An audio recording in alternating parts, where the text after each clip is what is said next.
உண்டாகட்டும்.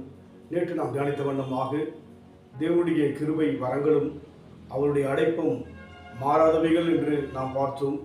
இந்த நாளிலும் கூட ரோமருக்கு எழுதின நிருபம் 5ஆம் அதிகாரம் 2ஆம் வசனம், அவர் மூலமாய் நாம் இந்த கிருபையில் பிரவேசிக்கும் ஸ்லாக்கியத்தை விசுவாசத்தினாலே பெற்று விலை கொண்டிருந்து தேவ மகிமை அடைய வேண்டும் என்கிற நம்பிக்கையினாலே மேன்மை பாராட்டுகிறோம் என்று சொல்லி பவுல் சொன்னதை பார்க்கிறோம். அவர் மூலமாய் நாம் இந்த கிருபையில் பிரவேசிக்கும் இயேசு கிறிஸ்து மூலமாக தேவனுக்குள் பிரவேசிக்கும்படியான ஒரு பாக்கியத்தை இந்த கிருபை நமக்கு கொடுத்திருப்பதாக பவுல் சொல்வதை பார்க்கிறோம். அவருடைய கிருபை வரங்கள் மாறாதவைகள், அவருடைய கிருபை நிலையானது, அவருடைய கிருபை நமக்கு ஈவாய் கொடுக்கப்பட்டது மாத்திரமல்ல, அவருடைய கிருபையில் தேவனோடு கூட பிரவேசிக்கும்படியாக அவருடைய மகிமைக்குள் கடந்து போகும்படியான ஒரு மாபெரும் பாக்கியத்தை நாம் பெற்றிருக்கிறோம். இந்த கிருபையினால் எவ்வளவு நன்மைகள்!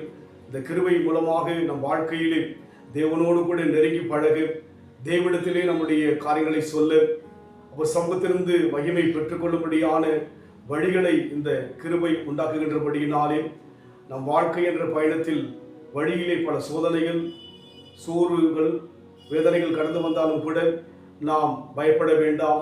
காரணம், இந்த கிருபையானது தேவனுக்குள்ளாக நம்மை வழிநடத்துகிறதாக, ஆறுதல் படுத்துகிறதாக, அச்சத்தை நீக்குகின்றபடியினாலே நாம் தைரியத்தோடு கூட அவர் கிருபாசனத்தில் இருக்கும்படியான ஒரு பாக்கியம் பெற்றிருக்கிறபடியினாலே நம் வாழ்வில் வருகிற சோர்வுகளை நீக்கிவிட்டு தேவனை தொடர்ந்து ஆராதிக்க நம்மை ஒப்புக் கொடுப்போம். கிருபாசன தண்டை நெருங்குவோம், இரத்தம் காரத்தில் ஏந்தி நிற்போம்.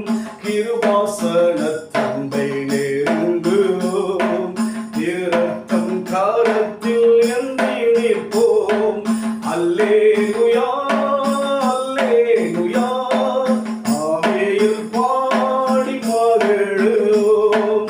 ஆண்டவர் இயேசுவை கொண்டாடுவோம், ஆண்டவர் இயேசுவை கொண்டாடுவோம். கோடா கோடி ஸ்தோத்திரம் தேடுவோம். ராஜாதி ராஜன் தேவாதி தேவன் இயேசு கிறிஸ்துவுக்கே மகிமை.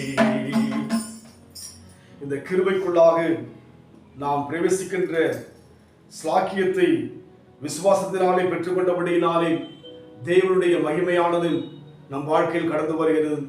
அன்பின் ஆண்டவரே, உமக்குள் பிரவேசிக்கும்படியாகும், உம்மோடு ஐக்கியம் கொள்ளும்படியாகும், உம்மிடத்தில் பேசும்படியான தகுதியை இந்த கிருபை எங்களுக்கு கொடுத்தபடினால் உமக்கு நன்றி கர்த்தாவே. கிருபை பெற்ற நாங்கள் எங்களுடைய வாழ்விலே தொடர்ந்து உம்மையே சார்ந்து வாழும், உம்மையே பற்றி வாழும், உம்மையே நோக்கி பார்க்கின்ற அந்த அனுக்கிரகத்தை எங்கள் வாழ்க்கையில் தொடர்ந்து கொடுப்பீராக. இயேசுவின் நாமத்தில் பிதாவே, ஆமென். கர்த்தர் ஆசீர்வதிப்பாராக.